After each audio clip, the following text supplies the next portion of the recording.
Bueno, muy buenos días para todos y para todas. Hoy nos encontramos desde la Mesa Interinstitucional Voces de Paz, que es un espacio de articulación interinstitucional en el que confluyen organizaciones públicas y privadas, organizaciones de víctimas y organizaciones sociales que tienen en el centro de su actuar la preocupación por la implementación del acuerdo de paz. En este sentido, desde esta plataforma hemos propuesto un espacio de seguimiento a la implementación del acuerdo de paz, pensando en esas diferentes iniciativas de paz que se vienen dando sobre todo en el territorio de Antioquia. Así pues, en el marco de la conmemoración de los 4 años de la firma del acuerdo de paz, la mesa ha querido conmemorar esta fecha a través de una serie de entrevistas a personas que son claves en el abordaje de la evaluación y en el grado de ejecución de esta implementación del acuerdo de paz. En esta ocasión nos estará acompañando el profesor Adrián Restrepo. Él es doctor en ciencias sociales, magíster en ciencia política y es trabajador social de la Universidad de Antioquia. Actualmente es profesor del Instituto de Estudios Políticos de la Universidad de Antioquia y es coordinador de la línea de gobernabilidad, fuentes de riqueza y territorios del Grupo de Investigación Hegemonía, Guerras y Conflictos del Instituto de Estudios Políticos.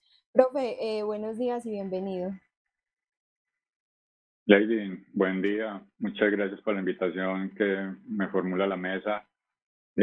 Fue muy agradable estar en esta entrevista para hablar de justamente lo que tú señalas, 4 años del acuerdo de paz. Claro que sí, ya para la mesa Voces de Paz ha sido como reiterativo poder generar estos espacios de reflexión con personas, como le decía al inicio, que son claves en el seguimiento de estos temas. Y pues hoy en este espacio lo que queremos conversar con usted, profesor, es un poco acerca de cómo va la implementación del acuerdo de paz, en especial en el punto 4 de sustitución, de solución al problema de las drogas, perdón. Ahí yo quisiera arrancar pues como con una introducción de lo que ha sido este punto en el marco del acuerdo de paz o en su idea original un poco para mencionarlo, y es que este punto en particular se pensaba estrategias que llegaran directamente a los diferentes eslabones de lo que se conoce como la cadena productiva del tema de sustitución de cultivos de uso ilícito. Y ahí se planteaban acciones frente al tema de ofrecer desarrollo para las comunidades rurales, sobre todo enfocada a los cultivadores. Un segundo lugar enfocado a tratar sobre todo el tema del asunto de la drogadicción como un asunto de salud pública al que había que pensarlo con otro enfoque diferente en temas del consumo de las sustancias psicoactivas. Y un tercer punto que tenía que ver o que está muy enfocado al tema de tratar de cómo el crimen organizado en el tema de la comercialización de drogas, cómo afectar o cómo tratar de contener este punto. En clave de esto, profe, nosotros desde la Mesa Interinstitucional Voces de Paz le quisiéramos plantear una primera pregunta que tiene que ver cómo ha sido el avance de este punto en particular en este 4 año que llevamos ya de la implementación del acuerdo de paz y haciendo énfasis, si se puede, en Antioquia. Pues mira, Lady, en el contexto de lo que tú señalas, es bueno tener presente que en estos 4 años que va de la implementación, Eh, por un lado, se le hizo un ajuste al acuerdo. Recordemos que el plebiscito ganó el no y eso condujo a hacerle ajustes al acuerdo. Entonces, esto hay que tenerlo en el escenario a la hora de estar valorando sobre qué es lo que estamos evaluando. Entonces, estamos evaluando un acuerdo que sufrió ajustes y que en la pérdida del plebiscito, pues que sigue y ahora posiblemente lo retomaremos, que es la dificultad de legitimación del acuerdo al haber perdido, pues conduce a esos ajustes. Y luego vienen otros ajustes que se están dando por la vía de lo que fue la campaña presidencial, porque en la campaña presidencial recordemos que gana un gobierno que justamente está liderado por los sectores que también promovieron la parte del no en el plebiscito y que hicieron ajustes al mismo acuerdo. En otras palabras, estamos hablando de que en 4 años de implementación, alrededor de los dos primeros quedaron los del gobierno que negoció el acuerdo y que arrancó su implementación, pero 2 años para acá, del 2018 a la fecha, otro gobierno el que ha estado haciendo la implementación, y este gobierno pues tiene la característica de haber dicho la paz sí, pero no así, este acuerdo sí, pero no así, y vamos a hacer una serie de ajustes. Entonces, en el tema de droga, en el punto 4, es un tema que paradójicamente es lo que menos necesita tocar este gobierno para hacer lo que está haciendo. ¿Por qué? Porque el acuerdo está atrapado por la guerra contra las drogas. Eso es un problema, si ya lo queremos llamar así, o una gran dificultad de nuestro acuerdo de paz, que el precio de cerrar la guerra comunista, la guerra Estado-Par, fue suscribir una guerra que hemos tenido acá hace alrededor de 40 o 60 años, que es la guerra contra las drogas. Entonces, cuando uno revisa el punto 4, solución drogas ilícitas, recordemos que en ese punto en la negociación incluso el gobierno de Obama, que era el vigente para esa época, mandó un delegado directo a La Habana para revisar lo que allí se estaba negociando y cómo se iba a acordar y lo que se acordó, y está en el marco de la guerra contra las drogas. Lo que pasa es que quedan unas partes en tensión, como lo vamos a encontrar a lo largo del acuerdo, donde da la posibilidad de pensar de que no hay que seguir necesariamente por esa línea de guerra contra las drogas. ¿Sí? Que eso es una perspectiva que quedó ahí abierta, pero la posibilidad de explorarla con mayor posibilidad, como otras de ellas, pasa por el signo del gobierno que tenemos, que es el que hace la lectura del documento, del acuerdo, y le pone sus énfasis. De hecho, por eso lo eligieron. Entonces, cuando tú vas al centro del acuerdo en este punto, te encuentras que se privilegia la sustitución. Pero privilegiar la sustitución, es muy importante tener presente que la estrategia de la sustitución no va en contravía de la política de la prohibición y la guerra contra las drogas, sino que es el carácter social de esa estrategia, y por eso no riñe con ideales como acabar con los cultivos de marihuana, coca y amapola, porque al fin y al cabo la sustitución es quite esa mata y ponga otra. ¿Cierto? En principio eso es el mensaje central que hay allí con eso. Entonces eso sigue siendo parte de la estrategia. Por el otro lado, el mismo acuerdo concibe la posibilidad de la erradicación, que el Estado no va a renunciar a eso, teniendo como la primera entrada el diálogo social para que los campesinos arranquen las plantas, sustituyan y puedan instalar una economía que les permita vivir dignamente en esos territorios. Pero ante esa realidad, el Estado no renuncia al hecho también de erradicar. Entonces, por eso vemos también que en simultánea se hacen las dos actividades. Y eso pasó incluso bajo el gobierno de Santos, que fue tan crítico con la misma política, pero estaba sujeto, como está el Estado colombiano, a los convenios internacionales que hemos firmado en esa línea de hacer guerra contra las drogas, y con mayor énfasis para nuestro país por el caso de nuestra cercanía con Estados Unidos, que nos hemos jugado la política de drogas de nosotros en la clave antiprohibicionista y de guerra de los Estados Unidos, y eso ha hecho que acá desarrollemos pues los niveles de violencia tan fuertes que hemos tenido. Entonces eso también sigue siendo un énfasis que está allí. Cuando se da el cambio de gobierno, el énfasis del acuerdo en este punto es sobre guerra contra las drogas por la versión no blanda de la política social, sino por la versión dura, que es erradicar, y por eso la insistencia de este gobierno incluso en la aspersión aérea del glifosato. O sea, intensificar la guerra, ¿cierto? Intensificar la guerra. A la par que hace eso, vemos que el gobierno sostiene el Programa Nacional Integral de Sustitución de Cultivos Ilícitos, el PENI, que es justamente el programa pensado para que las familias hagan la sustitución de los cultivos, especialmente la coca. Aquí en Antioquia, lo grueso del programa pues se desarrolla en el Bajo Cauca, porque no es la única, pero sí es una región que ahora tiene una alta concentración de cultivo y también pues de grupos armados, y por esa vía lo que hemos visto, pues recientemente un paro armado de cuenta de la ejecución que hizo del operativo que hizo el ejército, que condujo pues a la baja del comandante de los Caparros, y eso ahorita quedó en un paro armado, que eso muestra pues la problemática de la región y el control que hay allá y la guerra que se sigue desatando. Entonces, eso hace parte del acuerdo mismo, y ese programa se está haciendo bajo esas condiciones. Ahora, el acuerdo en el punto sustitución de drogas ilícitas tiene este asunto técnico que es muy importante para el debate de la evaluación. para ponderar los resultados. Pues resulta que en el acuerdo, al parecer, no aparece de manera explícita en detalle cuántas son las hectáreas que se tienen que erradicar ni cuántas las familias que se tienen que atender. Entonces, como no se compromete cifra en ninguno de esos dos sentidos, en cierta medida podríamos decir que X número de hectáreas erradicadas y X número de familias atendidas ya daría para entender que se cumplió con lo que era pactado. Por eso el gobierno muestra que a nivel nacional tiene 99.000 familias inscritas en el programa. El doctor Achila, que él dirige el programa, pues tiene esos datos muy al día. Y en Antioquia creo que íbamos alrededor de unas 10.000, llegando sobre unas 10.000, que se espera ampliar el cupo, particularmente por el respaldo de la gobernación de Antioquia con la nueva administración, que está muy interesada en sostener ese programa. Porque esa es la otra característica. El programa no es un programa como lo vienen pensando para que se quede atendiendo y atendiendo familias. En este diseño está pensado para atender estas 99.000 y acabarlo. ¿Sí?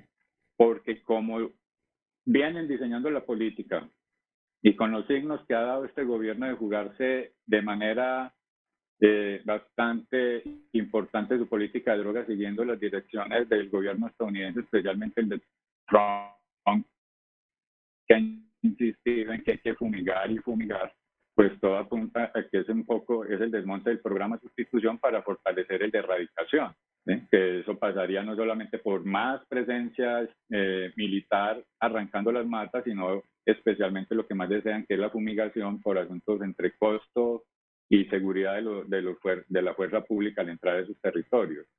Entonces, ese es el escenario que tenemos allí, y eso no solo complejiza el punto 1, sino porque complejiza el acuerdo mismo, porque si ves en los balances que se han hecho en estos días sobre los 4 años de la implementación, pues el factor de la violencia en los territorios que han sido más golpeados por la guerra, pues una de las características es la disputa por las economías ilegales, y entre ellas una de las primeras es los cultivos, el procesamiento y la distribución de los derivados de la coca y la marihuana y la amapola.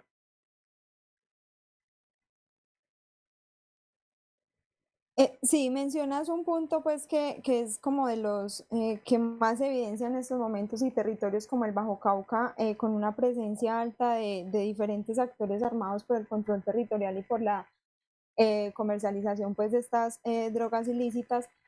Ahí sumándole otro factor que hemos tenido este año, que ha sido factor COVID, que eso ha impactado de todas maneras a prácticamente toda la sociedad. Frente a eso, frente a otro de los factores que llaman la atención, como la desarticulación entre la Agencia de Renovación del Territorio con la Alta Consejería para la Paz, para el posconflicto, perdón, que son instrumentos que son claves en temas de articulación y que no se vienen dando, se podría decir, pues, y usted ya mencionaba algunos, pero otros temas de dificultades o peligros que se han venido dando este año en particular con estos contextos que hemos abordado en el tema de la implementación de este punto. Pues mira, justamente en esa línea, Lady, alrededor del eje de la guerra contra las drogas, que es lo que está poniendo en alto riesgo la implementación del acuerdo en las 3 dimensiones que se supone que es la paz territorial y que nos compete pensando Antioquia, y en el caso de la mesa, que es constructora de paz, no solo pues porque se hace pedagogía, sino porque también acompaña y genera procesos. Allí viene todo un reto de cómo vamos a lograr esa transformación en esos territorios, cuando parte de la economía regional y de las familias campesinas depende o se compensa con esa economía ilegal. ¿Sí? Pero el acuerdo de paz nos dice que es posible la paz desarrollando la guerra, que es acabar con eso. Entonces, por eso la necesidad de empezar a darle un giro a la manera como se está construyendo la paz en los territorios, dando por el enfoque. Y lo otro por las 3 aristas, que es el PENIS, que es la sustitución, y entonces ahí viene la discusión por lo que estamos señalando. El primer asunto, la sustitución visto así no va a resolver la cuestión de fondo. Por eso ya sectores campesinos y demás han formulado al Congreso de la República un proyecto de ley para la legalización de la coca y sus derivados. Y ese proyecto es muy importante, que siga avanzando. Posiblemente no vaya a tener una buena suerte debido a la configuración del Congreso, que de hecho pues ya hundió un proyecto que era para crear la posibilidad de la marihuana recreativa para adultos, que también apuntaba sobre la parte del eje de la producción, pues a que los campesinos indígenas que históricamente han sembrado marihuana, pues que también empiecen a participar de un mercado legal. Ahora con este proyecto de la coca y la cocaína, pues hay una expectativa que, pues si uno ve ya lo que pasó con la marihuana, pues no le augura que vaya a pasarle muy bien. Ojalá pase de la comisión, y seguramente se hundirá en la plenaria, pero lo importante es que ya el país empieza a captar de que hay que buscar otras salidas, porque la misma política de drogas del Estado colombiano nos tiene metido en una guerra que genera mucho más daño que los posibles daños que la gente le atribuye al consumo mismo de las drogas, porque este es el otro elemento. Por ejemplo, en el caso de Estados Unidos, que genera tanta presión acá, ya vimos que está legalizando la marihuana tanto para uso medicinal como recreativo, y de hecho ahorita en las últimas elecciones, que no son solamente presidenciales, sino que ya también se vota por otros asuntos, eh, cuatro estados cuatro estados nuevos acaban de legalizar la marihuana con fines recreativos y medicinales. ¿Sí? Entonces, ellos van legalizando la marihuana ya. La cocaína aparece en el séptimo lugar de consumo de ellos, y lo que viene generando muertes allá es el consumo de unos derivados de plantas oficiales, o sea, derivados de opio, que son ya cápsulas y cosas que consiguen en farmacias, o sea, son asuntos de otro tipo. Entonces, la cocaína figura por 7. La marihuana ya la tienen legalizada para fines recreativos y medicinales, y Colombia tiene que desarrollar la guerra contra las drogas, e incluso al punto de conseguir que tenga que echarle veneno al campo, o sea, tirar glifosato, que no solo acaba con la planta, sino que afecta a todo ese entorno, incluidos los seres humanos y todo lo que hay allí, porque los estudios cada vez más lo prueban. Por eso incluso en los mismos Estados Unidos le tienen una alta regulación a ese tipo de veneno cuando lo aplican pues en el campo, ¿sí? Porque no, son dosis muy pequeñas con bajas concentraciones, todo lo contrario a lo que se hace acá cuando se va con la idea de quemar un cultivo de coca, que es con alta concentración. Entonces, esa línea hay que cuidarse, porque entonces el acuerdo de paz en paz territorial se nos está desbaratando. PENIS queda ahí. El asunto de PD, que es lo que más ha avanzado, no solamente en Antioquia, sino a nivel nacional, hay 16 PDs. Antioquia participa con 4, 2 propios, Urabá y Bajo Cauca, y 2 que comparte, uno con el sur de Bolívar y el otro con Chocó. Entonces ahí se viene avanzando bastante, y de hecho por eso hay mucha expectativa en ese eje de qué va a pasar con PD, y hay que seguir rastreándolo, porque sabemos que aparece en el Plan Nacional de Desarrollo, pero con muchas dudas del signo que se le está poniendo. Porque cuando tú miras lo que hay dentro del PD, pues son muchas obras que son prácticamente, uno diría, pues esto es de desarrollo, o sea, que hay de novedad con respecto a la paz, ¿cierto? Entonces, hay una preocupación primero por el signo de la paz, y la otra, que es la de fondo, es el signo de los pesos, o sea, cuál va a ser el dinero que se le va a asignar, y más en esta época, como tú ahorita señalabas, con el asunto de la pandemia, el invierno, en fin, toda esta situación, pues cómo va a quedar en el presupuesto ese PD, porque es la manera concreta de empezar a llevar obras y una serie de cosas que se le atribuye también, como la posibilidad de desinstalar los factores históricos que han generado la violencia. Y el tercer asunto de nuestra paz territorial, que es muy importante, pues han sido las instituciones especiales o transitorias de paz, que la cual mira que el gobierno no agita esa bandera para nada. Se supondría que un gobierno que se le está por la paz, pues uno de los elementos que tendría que seguir agitando es ese de las 16 que se quedaron allí, no, están en bambalinas. Parece ser, los abogados que son un poco más expertos en la materia dicen que todavía hay una luz por allá, una luz jurídica para que salgan, pero la realidad política nos muestra es que hay silencio alrededor de esto. Entonces el escenario de la paz en el país, en la paz territorial, los factores a favor que no hay que perder de vista, porque no solamente el balance es seguir mirando dificultades, sino también lo que se ha logrado, creo yo, es los signos de las nuevas administraciones locales. Por eso mira que en el caso de Antioquia, la posibilidad de sostener PENIS y ampliar cobertura pasa porque la administración departamental está jugada con el asunto de implementar la paz, ¿sí?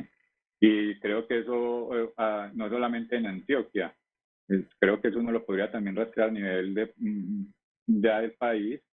En nuestro departamento tendrías este caso, que también lo puedes llevar a nivel local, porque los mismos excombatientes, los exguerrilleros lo señalan, que también han logrado ya a nivel de alcaldías, consejos y bueno, y ciudadanía local empezar a hacer vida allí. Podemos hablar, por ejemplo, de la gran paradoja vista así de lo que ha sido la paz, del ETCR de Ituango, que tiene que salir de Santa Lucía y desplazados y se van a Mutatá, y Mutatá que ha sido una tierra no fácil, porque lo sabemos lo que es la historia de Urabá y lo que sigue pasando allá. Sin embargo, son lugares de acogida, donde la paz sigue persistiendo y se pega a que debe tener un lugar en el departamento, y yo creo que eso también es interesante, y que estas poblaciones logren encontrar esos nichos de acogida, también nos dice que la paz se está pegando y que hay sectores sociales y políticos que cada vez se dan más cuenta, digámoslo así, y vienen valorando lo que posiblemente, lo que fue durante las campañas, se veía solo como eso, como grandes consignas. Entonces que ahora ya el día a día te muestra la importancia de ir construyendo la paz y de esas maneras.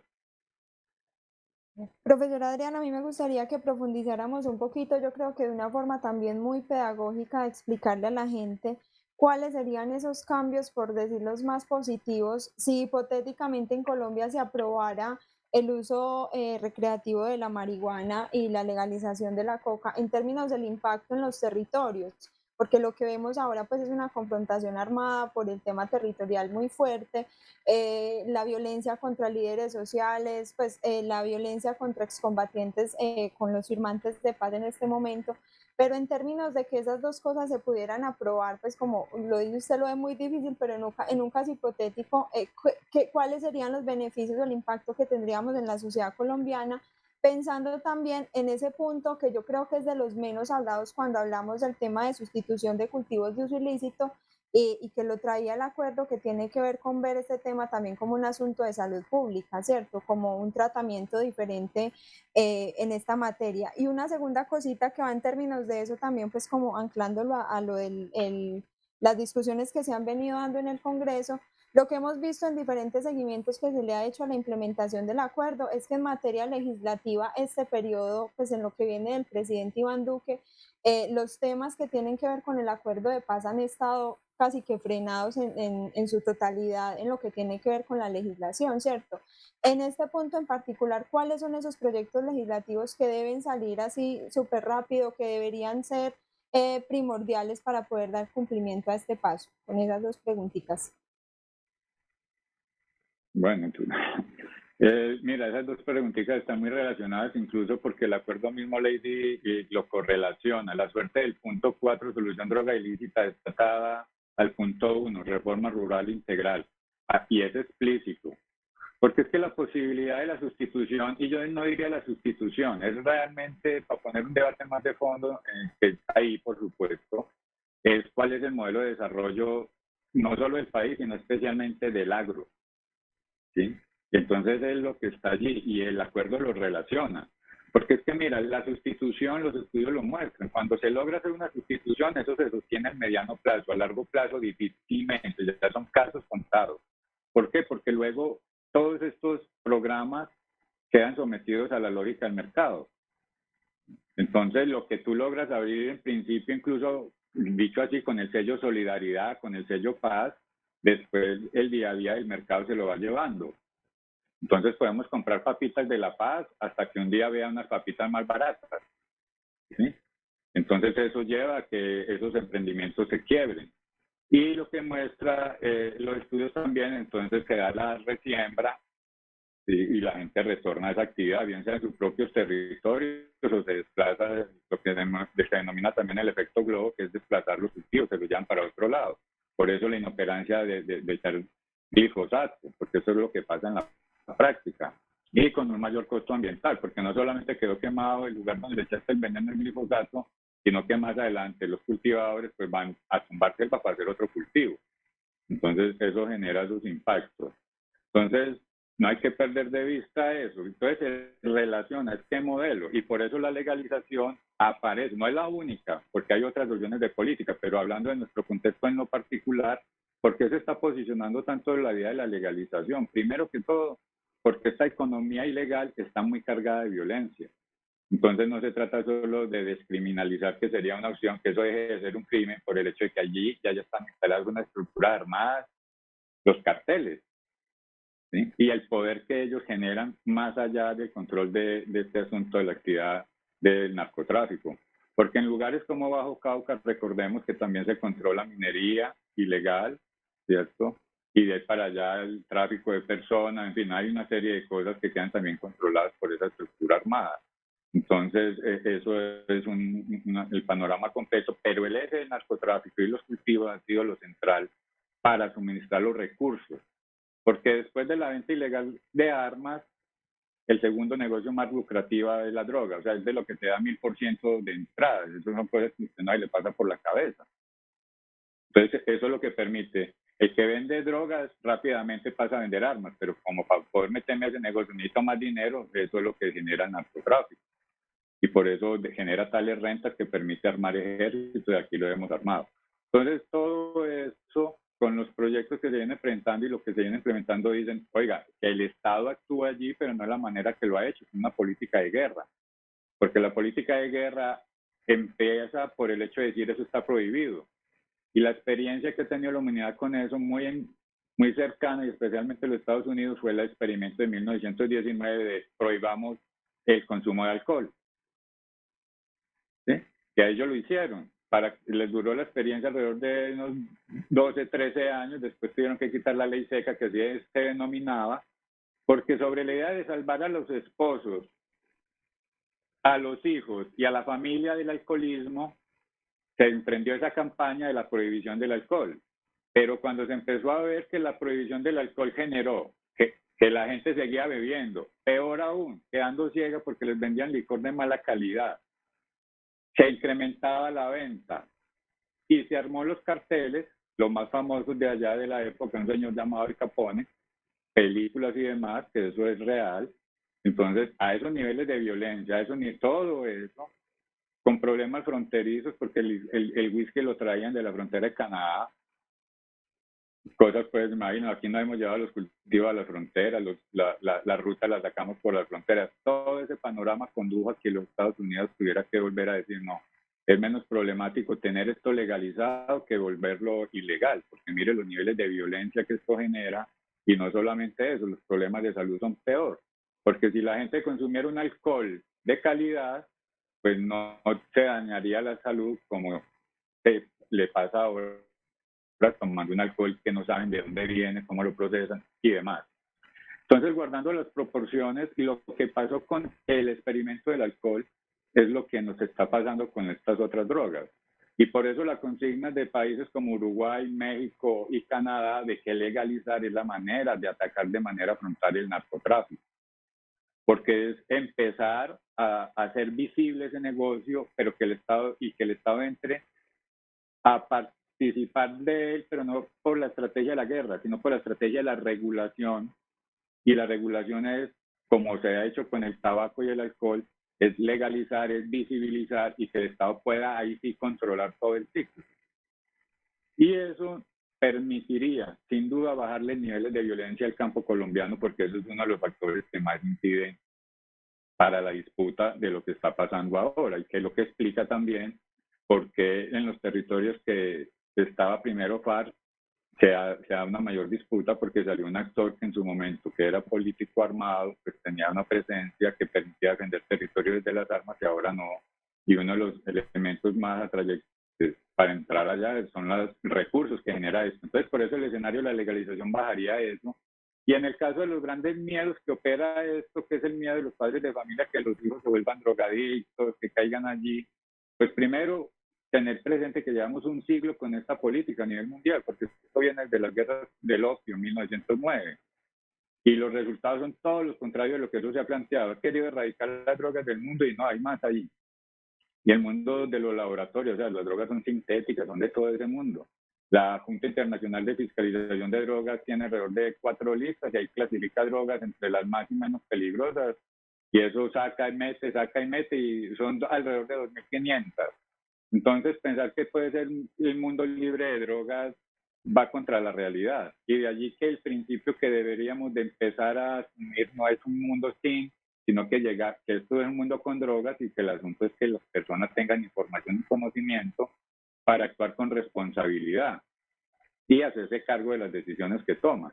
Entonces eso es un giro que trae esta política en el campo de la legalización, que eso sería el escenario que se espera y que a lo menos los experimentos que se vienen dando ya, porque tampoco estamos diciendo que vamos a ser los primeros, ya tenemos Uruguay, ya tenemos México que ahora lo está tramitando, Canadá que ya lo está implementando y volvamos sobre el país que más influencia sobre nosotros políticamente en nuestra vida, que es Estados Unidos. Entonces no deja de ser muy paradójico que acá insistamos en que hay que acabar con los cultivos, así tengamos que quitarle la vida a una serie de personas, mientras que allá lo tienen legalizado y se les volvió un elemento económico muy importante del país, porque eso es lo otro que tiene esto. En la medida en que se legaliza, el Estado empieza a captar recursos y no solamente eso, activa, es un renglón de activación de la economía, que eso también pasó cuando ellos ilegalizaron el alcohol. La legalización del alcohol fue también en la época de la Gran Depresión, entonces eso fue un factor para impulsar la economía. Nosotros ahora viendo esta pandemia, por ejemplo, eso sería un factor de impulsar la economía regional y local, ¿sí? Porque, por ejemplo, en el caso del cultivo de coca, es que la experiencia también la tenemos en Bolivia, Perú, donde la coca es legal y sus derivados, porque los derivados de coca no son solamente lo que se asocia pues con la drogadicción y el consumo de las drogas, sino que tienen derivados como harinas, o sea, es alimentación, ¿sí? Y a partir de ahí otra serie de productos. Entonces mira que eso sería un giro muy distinto y a la vez te permitiría hacer una cosa que todavía no se logra hacer, que es la siguiente. Se dice, pero ¿por qué el Estado colombiano no manda en esos territorios que están militarizados al milímetro? ¿Sí? Donde hay un mundo de fuerza militar, ¿sí? Bastante fuerte. ¿Por qué siguen mandando otro y no esta fuerza militar? Pues entre las cosas que nos explicaría la situación es que mientras sigamos con ese enfoque de prohibición y guerra contra las drogas, el ejército llega con una función de erradicación. Esto quiere decir quitarles a las familias campesinas una de las fuentes de ingreso con lo cual ellos compensan su economía.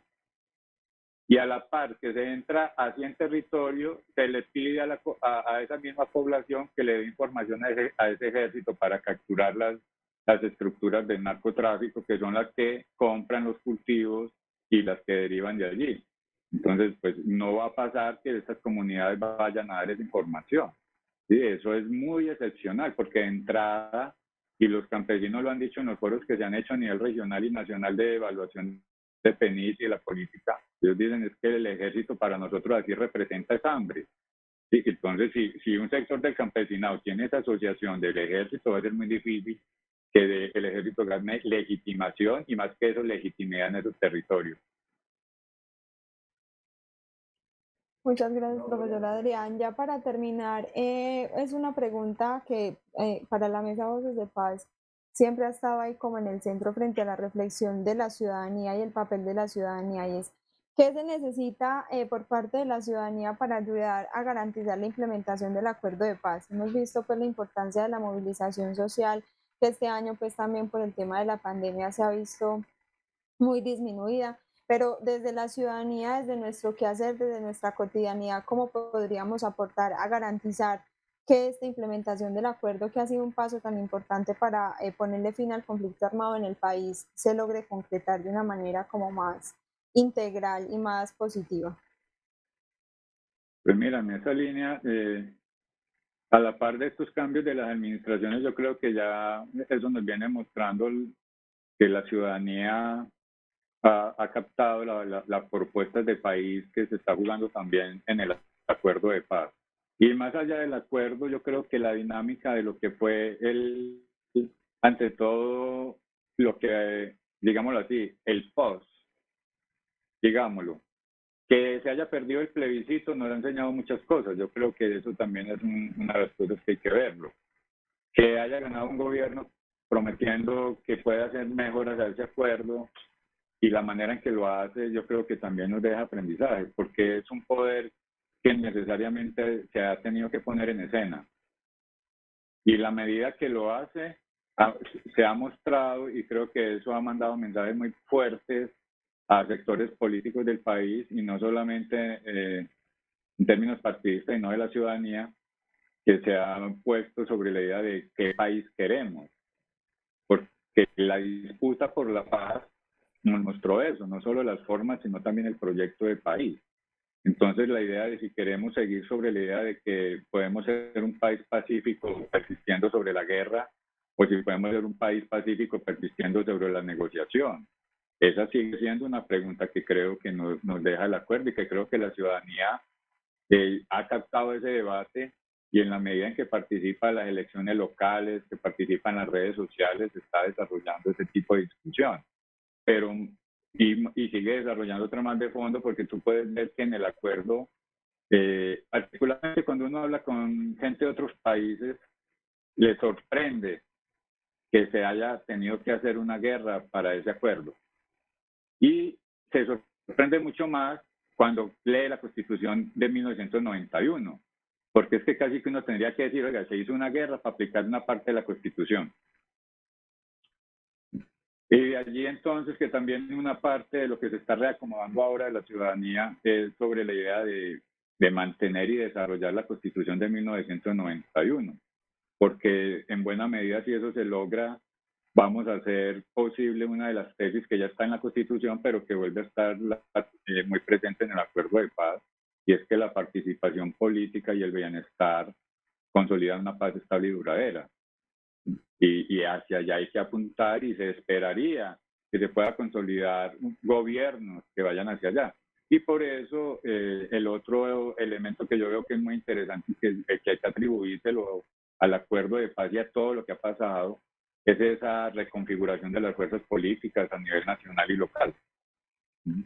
Que los unos están saliendo de un lugar y están intentando ir para el otro, que hay otros que quieren crear un otro lugar, la discusión si la lectura de centro, derecha, izquierda, todo eso es muy interesante, porque eso quiere decir que este país se movió, que se nos movió el país, y nada, no solamente los colores que uno ve en el Congreso, porque si ves la configuración del Congreso, ya es un Congreso que dejó de ser rojo, azul, y tiene un arco iris.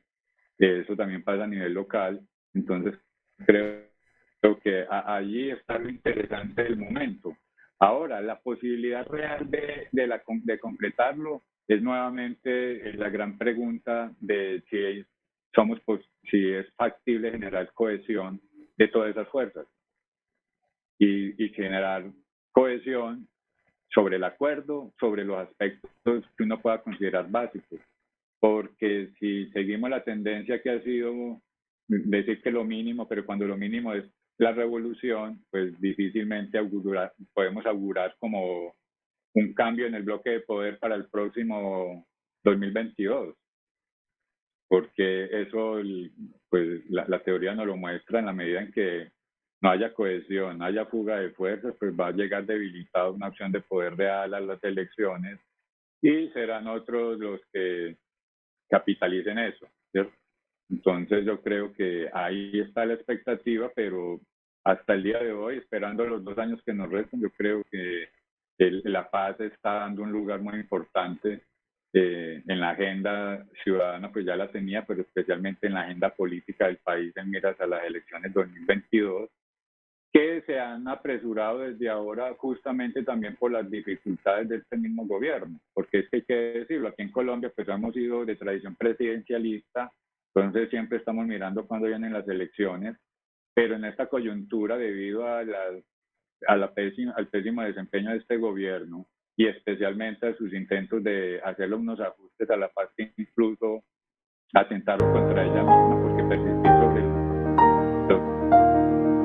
crédito o cuestiones a la Jurisdicción Especial para la Paz, eso puede persistir sobre acabar con la paz, porque ahí estaba en juego la participación política, la guerrilla y todo lo que había, ¿sí? Pero como la Corte les dijo que no, entonces viene implementando el acuerdo sobre cosas mínimas, especialmente preservando la reincorporación del guerrillero, ¿sí? Eso es lo básico que está haciendo el acuerdo.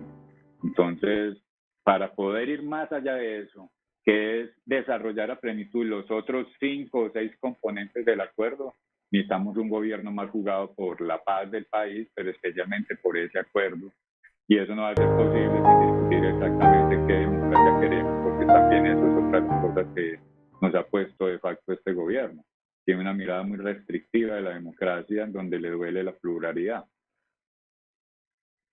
Bueno, profe Adrián, muchísimas gracias. Se nos vienen unos meses de mucho movimiento, como lo dice usted, en los temas políticos de este país y es clave que podamos consolidar algún proyecto político que se la juegue del todo por el acuerdo de paz y por lograr consolidar un proyecto diferente en términos de democracia. Desde la Mesa Voces de Paz le agradecemos mucho su presencia en este espacio, de poder conversar un rato sobre estos puntos que son tan importantes para nosotros y seguir insistiendo en que desde la Mesa Voces de Paz nos movemos por la paz y seguimos comprometidos con este ejercicio. Muchísimas gracias. No, usted, Lady, igualmente a la mesa. Yo creo que hay que persistir e insistir con estos ejercicios y, por supuesto, mucho más con la construcción de paz en el país.